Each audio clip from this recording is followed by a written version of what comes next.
ಆತ್ಮೀಯ ಬಂಧುಗಳೇ, ಮಹಾಭಾರತ ವಿರಾಟ ಪರ್ವ. ಇದರಿಂದ ಅರ್ಜುನನ ಜೊತೆ ಅಶ್ವತ್ಥಾಮ ಮತ್ತೆ ಕರ್ಣನ ಯುದ್ಧ ಮತ್ತೆ ಅವರ ಪರಾಜಯ, ಈ ವಿಷಯದ ಬಗ್ಗೆ ನಾವು ತಿಳ್ಕೊಳ್ಳೋಣ ಇವತ್ತು.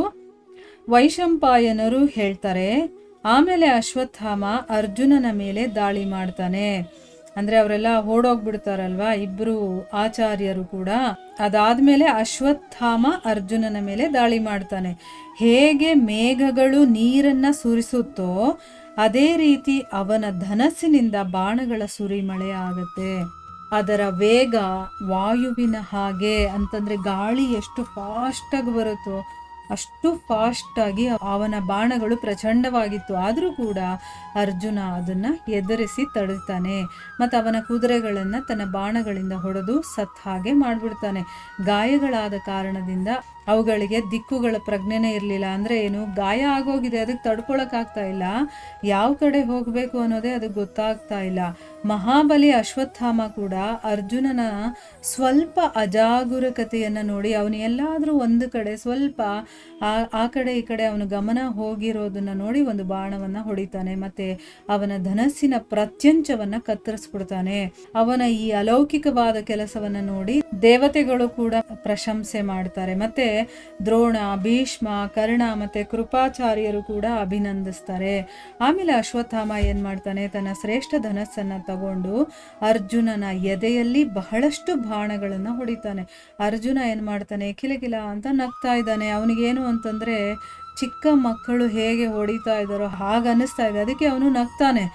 ಅವನು ಏನ್ ಮಾಡ್ತಾನೆ, ಗಾಂಡೀವವನ್ನ ಬಲಪೂರ್ವಕವಾಗಿ ಬಗ್ಗಿಸಿ ತಕ್ಷಣ ಅದರ ಮೇಲೆ ಒಂದು ಹೊಸ ಪ್ರತ್ಯಂಚವನ್ನ ಕಟ್ತಾನೆ. ಅಂದ್ರೆ ಒಂದು ದಾರ ಇರುತ್ತಲ್ಲ, ಅದಕ್ಕೆ ಅದನ್ನ ಪ್ರತ್ಯಂಚ ಅಂತ ಹೇಳ್ತಾರೆ. ಸೊ ಅವನು ಕಟ್ ಮಾಡಿಬಿಟ್ಟಿರ್ತಾನಲ್ಲ, ಅದಕ್ಕೋಸ್ಕರ ಮತ್ತೆ ಇನ್ನೊಂದು ದಾರವನ್ನ ಕಟ್ತಾನೆ. ಆಮೇಲೆ ಅವರಿಬ್ಬರಲ್ಲಿ ರೋಮಾಂಚಕಾರಿಯಾದಂಥ ಒಂದು ಯುದ್ಧ ಪ್ರಾರಂಭ ಆಗುತ್ತೆ. ಇಬ್ಬರೂ ಕೂಡ ಶೂರವೀರರಾಗಿದ್ರು. ಅದಕ್ಕೋಸ್ಕರನೇ ತಮ್ಮ ಸರ್ಪಾಕಾರದ ಪ್ರಜ್ವಲಿತ ಬಾಣಗಳಿಂದ ಅವರು ಒಬ್ಬರಿಗೊಬ್ಬರು ಗಾಯಗೊಳಿಸ್ತಾ ಇದ್ದಾರೆ. ಇವಾಗ ಇಬ್ರು ಎಕ್ಸ್ಪರ್ಟ್ಸ್ ಅಂದಮೇಲೆ ಅವ್ರಿಗೆ ಗೊತ್ತಿರುತ್ತೆ ಯಾವ ಬಾಣಗಳನ್ನ ಹೊಡಿಬೇಕು ಅಂತನ್ಬಿಟ್ಟು. ಇವನ ಮೇಲೆ ಅವನು, ಅವನ ಮೇಲೆ ಇವನು, ಒಬ್ರಿಗೊಬ್ರು ಹೊಡ್ಕೊಂಡು ಇಬ್ಬರಿಗೂ ಕೂಡ ಗಾಯಗಳಾಗಿದೆ. ಮಹಾತ್ಮ ಅರ್ಜುನನ ಹತ್ರ 2 ದಿವ್ಯ ತರಕಸಗಳಿದ್ವು. ಅವುಗಳಲ್ಲಿ ಯಾವತ್ತೂ ಕೂಡ ಬಾಣಗಳು ಕಮ್ಮಿ ಆಗ್ತಾ ಇರಲಿಲ್ಲ. ಅಂದ್ರೆ ಹಿಂದೆ ಕಟ್ಕೊಂಡಿರ್ತಾರೆ ನೋಡಿ ಬಾಣಗಳನ್ನೆಲ್ಲ ಇಟ್ಕೊಳ್ಳೋದು, ಅಂದ್ರೆ ಬತ್ತಳಿಕೆ ಅಂತ ಹೇಳ್ತೀವಲ್ವಾ, ತರಕಸ ಅಂತ ಹೇಳ್ತೀವಿ. ಅದರಲ್ಲೇನು ಅಂತಂದ್ರೆ ಒಂದೊಂದೇ ಬಾಣ ತೆಗಿತಾ ಇದ್ದಂಗೆ ಇನ್ನೂ ಅದರಲ್ಲಿ ಬೇಕಾದಷ್ಟು ಬಾಣ ಸೇರ್ಕೊಳ್ತಾ ಇತ್ತು. ಅಂದ್ರೆ ಯಾವತ್ತೂ ಅದು ಕಡಿಮೆ ಆಗ್ತಾ ಇರ್ಲಿಲ್ಲ ಅಂತ ಒಂದು ಬತ್ತಳಿಕೆ ಅದು. ಅದರಿಂದ ಬಾಣಗಳು ಬರ್ತಾನೆ ಇತ್ತು. ಅದಕ್ಕೋಸ್ಕರ ಅವನೇನ್ ಮಾಡ್ದ, ಯುದ್ಧದಲ್ಲಿ ಪರ್ವತದ ಹಾಗೆ ಅವನು ಅಚಲವಾಗಿ ನಿಂತಿದ್ದ. ಈ ಕಡೆ ಅಶ್ವತ್ಥಾಮ ಬೇಗ ಬೇಗ ದಾಳಿ ಮಾಡ್ತಾ ಇದ್ದಾನೆ. ಅಂದ್ರೆ ಒಂದಾದ್ಮೇಲೆ ಬಾಣಗಳನ್ನ ಬಿಡ್ತಾನೆ ಇದ್ದಾನೆ. ಅವನತ್ರ ಏನೋ ಮುಗಿದೇ ಇರುವಂತ ಒಂದು ತರಕಸ ಇದೆ. ಅಂದ್ರೆ ಯಾವಾಗ್ಲೂ ಅವನಲ್ಲಿ ಬಾಣಗಳು ಇದ್ದೇ ಇರುತ್ತಲ್ಲ ಅಂತ ಒಂದು ಬತ್ತಳಿಕೆ ಇದೆ. ಆದ್ರೆ ಇವನ ಹತ್ರ ಇಲ್ವಲ್ಲ, ಇವನೇನ್ ಮಾಡ್ದ, ಇರೋ ಬಾಣಗಳನ್ನೆಲ್ಲ ಬಿಡ್ತಾ ಇದ್ದಾನೆ. ಬಿಟ್ಟು ಏನಾಯ್ತು, ಬಾಣಗಳೆಲ್ಲ ಮುಗಿದೋಯ್ತು. ಅದಕ್ಕೋಸ್ಕರ ಅವನಿಗಿಂತ ಅರ್ಜುನನ ವೇಗ ಅಧಿಕವಾಗಿತ್ತು. ಇದನ್ನ ನೋಡಿ ಕರ್ಣ ತನ್ನ ಧನಸ್ಸಿನ ಶಬ್ದವನ್ನ ಮಾಡ್ತಾನೆ.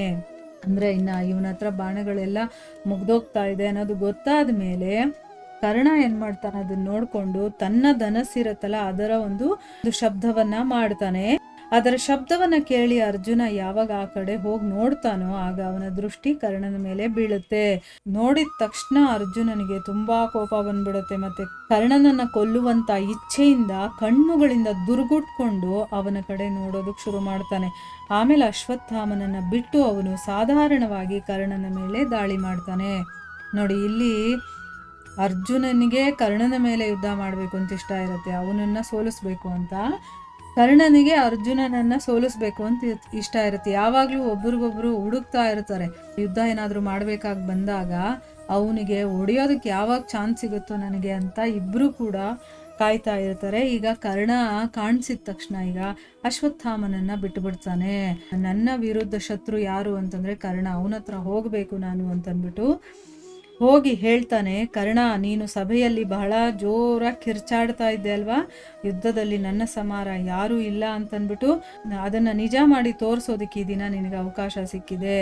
ನೀನು ನನ್ನ ಜೊತೆ ಹೋರಾಟನೇ ಮಾಡದೆ ದೊಡ್ಡ ದೊಡ್ಡ ಮಾತುಗಳನ್ನ ಆಡ್ಬಿಟ್ಟಿದ್ಯಲ್ವಾ, ಈ ದಿನ ಕೌರವರ ಮಧ್ಯೆ ನನ್ನ ಜೊತೆ ಯುದ್ಧ ಮಾಡಿ ಅದನ್ನ ನಿಜ ಮಾಡು ಅಂತ ಹೇಳ್ತಾ ಇದ್ದಾನೆ. ನನಗೆ ನೆನಪಿದೆ, ಸಭೆಯ ಮಧ್ಯದಲ್ಲಿ ದುಷ್ಟ ಜನರು ದ್ರೌಪದಿಗೆ ಕಷ್ಟವನ್ನು ಕೊಡ್ತಾ ಇದ್ರು. ಆಗ ನೀನು ತಮಾಷೆಯನ್ನು ನೋಡ್ತಾ ಇದ್ದೆ. ಆ ದಿನ ಆ ಅನ್ಯಾಯದ ಫಲ ಅಂದರೆ ಆ ದಿನ ನೀನು ಮಾಡಿದ್ಯಲ್ಲ ಅನ್ಯಾಯ, ಅದರ ಫಲವನ್ನು ಈಗ ನೀನು ಅನುಭವಿಸು. ಆ ದಿನಗಳಲ್ಲಿ ಬಂಧನದಲ್ಲಿದ್ದಂಥ ಕಾರಣ ಅಂದರೆ ಏನು, ಧರ್ಮದ ಬಂಧನದಲ್ಲಿ ಅವನಿದ್ದ, ಧರ್ಮಕ್ಕೆ ಕಟ್ಟು ಬಿಟ್ಬಿಟ್ಟಿದ್ದ ಅಲ್ವಾ. ಅಣ್ಣನ ಮಾತನ್ನು ಅವನು ಮುರಿಯೋ ಹಾಗಿರಲಿಲ್ಲ.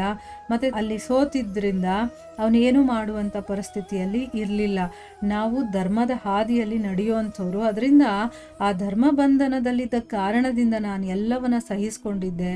ಆದರೆ ಈ ದಿನ ಆ ಕೋಪದ ಫಲವನ್ನು ಈ ಯುದ್ಧದಲ್ಲಿ ನನ್ನ ವಿಜಯ ರೂಪದಲ್ಲಿ ನೀನು ನೋಡು. ಅಂದರೆ ನಾನೇ ಗೆಲ್ತೀನಿ, ಆ ಒಂದು ಗೆಲ್ಲುವ ರೂಪದಲ್ಲಿ ನೀನೀಗ ನೋಡು ಅಂತಂದ್ಬಿಟ್ಟು ಅವನು ಹೇಳ್ತಾನೆ. ಇದರ ಮುಂದುವರೆದ ಭಾಗ ಇನ್ನೂ ಇದೆ, ಅದನ್ನು ನಾವು ಮುಂದಿನ ಭಾಗದಲ್ಲಿ ತಿಳ್ಕೊಳ್ಳೋಣ.